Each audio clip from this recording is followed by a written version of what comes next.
விஜய் அவர்கள் முதல் முறையா தேர்தல் களத்துக்கு வந்திருக்காரு. அவரை பொறுத்த வரைக்கும் நடிகரா வந்து நம்பர் 1 இடத்துல தான் இருந்தாரு. இப்போ வந்து அரசியலுக்கும் வந்துட்டாரு. அவரால் வந்து வெற்றி காண முடியுமா? உங்க பார்வை என்ன? ஏன்னா வந்துட்டு இப்போ எம்ஜிஆர் காலம் வேற, விஜயகாந்த் இருந்ததும் வேற. இப்போ விஜய் அவர்களுக்கு இந்த அரசியல் கட்சி தொடங்கின பயணம் வெற்றி அமைய வாய்ப்பு இருக்கா?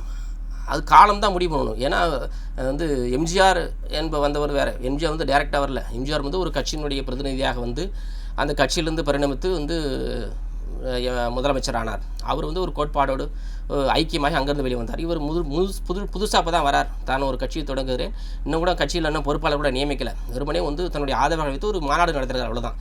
வேறு எந்த வந்து இது இல்லை. கொடியை அறிவிச்சிருக்கிறார், மாநாடு நடத்தியிருக்கார். வேறு எந்த வந்து புரோட்டோகால் மெயின்டைன் பண்ணல. வேறு எந்த வந்து கட்டமைப்புமே இல்லாத ஒரு இயக்கமாக இன்றைக்கு வந்து தமிழக வெற்றி கழகம் இருக்கிறது.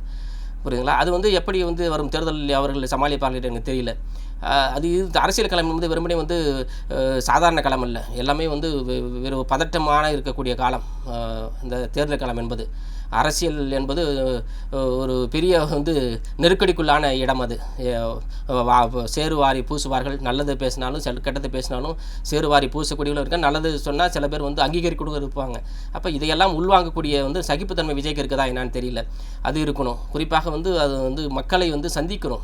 மக்களை சந்திக்கக்கூடிய வந்து மனநிலை அவருக்கு வரணும். வெறுமனே வந்து தன்னுடைய வந்து கேரவனில் இருந்து மக்களை சந்திக்கக்கூடிய தலைவராக இருந்தால் இந்த சமூகத்தில் ஈடுபடாது. மக்களுடன் இருந்து மக்களாக போராட தரணும். அப்படின்னா தான் ஒரு களத்துக்கு வர முடியும். அப்படி இல்லைனா வந்து தாவேகா என்பது வெறுமனே வந்து எத்தனையோ சினிமா நடிச்ச கார்த்திக் வந்தார், கட்சி தொடங்கினார். அதேமாதிரி எத்தனையோ நடிகர்கள் வந்தாங்க, கட்சி தொடங்கினாங்க, போயிட்டாங்க. அதேமாதிரி இவரும் கட்சி தொடங்குவார், போயிடுவார், அவ்வளோதான்.